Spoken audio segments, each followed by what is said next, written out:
मेरी भी लगभग लगभग तैयारी हो ही गई है और यहाँ से अब सीधे अपने स्कूल और उसके बाद आज की सफर की शुरुआत।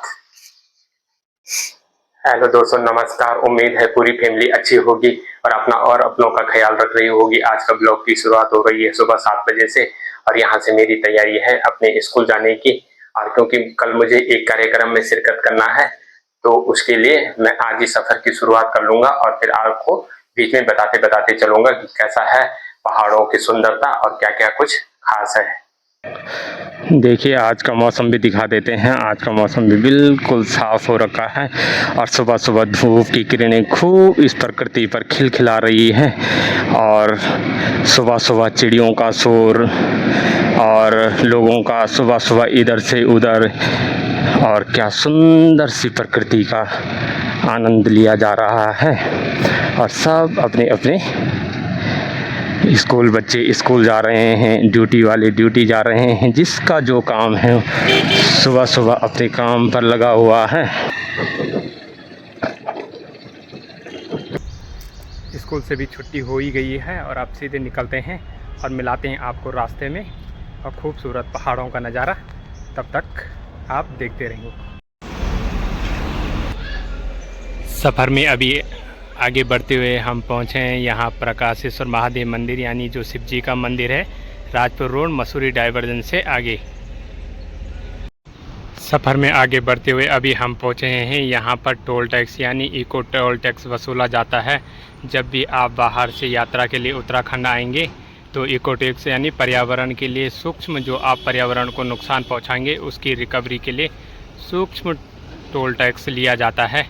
और ये है यहाँ पर इको टोल टैक्स, यानी देहरादून से आगे जब भी आप मसूरी पर्वतों की रानी का यात्रा या देखने के लिए आएंगे तो यहाँ पर आप इको टैक्स दे सकते हैं। जो बात पहले मसूरी यानी पर्वतों की रानी मसूरी में हुआ करती थी, गर्मियों में भी खूब ठंड का मौसम रहता था, वह धीरे धीरे बदल गया है।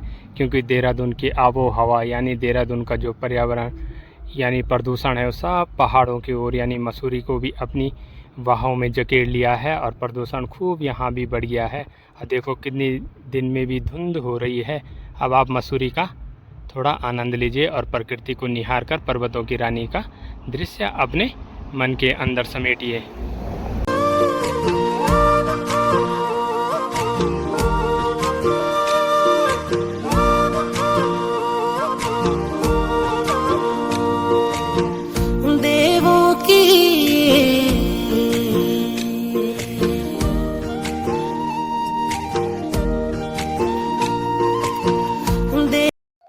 ये जो आप पांच और बुरांस के और देवदार के घने घने जंगल देख रहे हैं, फरवरी से और अप्रैल तक 3 महीने इनमें खूब बुरांस खिले रहते हैं। और 3 महीने बुरांस के फूल की जो सुंदरता और महक होती है लगभग 9, इसके बाद जब ये अप्रैल में अपने पत्ते गिरा देते हैं उसके बाद 9 महीने तक खूब पहाड़ों और डांडी कांठियों में अपनी सुंदरता और महक को खूब बरसाते हैं। यह जो आप देख रहे हैं टी पॉइंट या सोखोली है।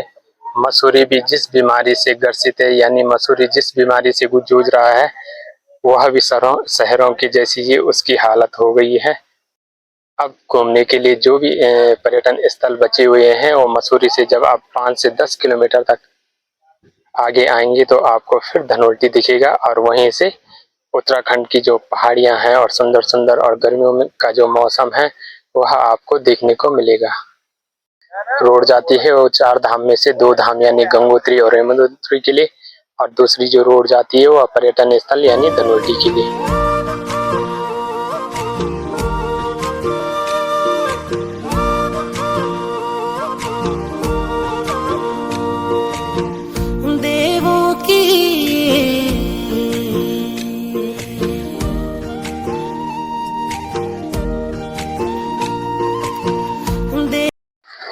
मैं भी सोहकोली में रुका हुआ हूँ और यहाँ पर मैगी और चाय का आनंद लेते हैं और उसके बाद फिर से अपने सफ़र की शुरुआत करते हैं।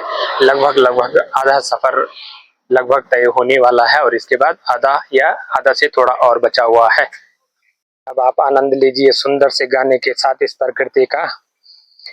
प्यारो मेरो मोलोक मेरो पहाड़ प्यारो मेरो मुलुक मेरो पहाड़, ऊंची ऊंची डांडी अख हरो भरो रंग, डांडियों का संग यख हरो भरो रंग, प्यारो मेरो मुलुक मेरो पहाड़, प्यारो मेरो मुलुक मेरो पहाड़। शहरों की धुंध अब पहाड़ों में भी चढ़ने लग गई है, क्योंकि शहरों में इतना प्रदूषण बढ़ गया है कि आप सोच भी नहीं सकते हैं। शादी विवाहों में भी खूब प्रदूषण फैलाया जाता है। तो हम लोगों को और शहर वासियों को भी यह सोचने की जरूरत होगी और आगामी पीढ़ी पर भी इसका प्रभाव पड़ेगा।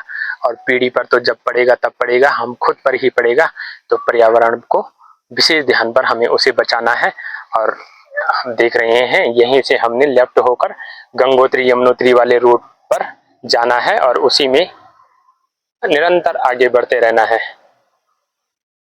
अब सुंदर सी मैगी और चाय का आनंद लेते हैं और उसके बाद फिर अपने सफर की शुरुआत करते हैं।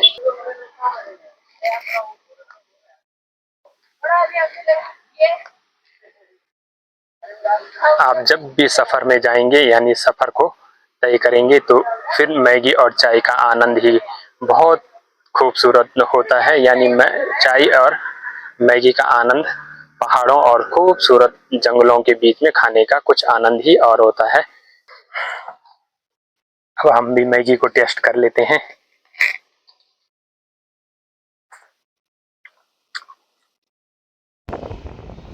सभी लोग अपनी अपनी गाय और भैंसों को चुराने के लिए जंगल में आए हुए हैं। रोजगार का सबसे अच्छा माध्यम अगर पहाड़ों में आपको देखने को मिलेगा तो यही होता, क्योंकि दुग्ध पालन बहुत अच्छे से पहाड़ों में होता है।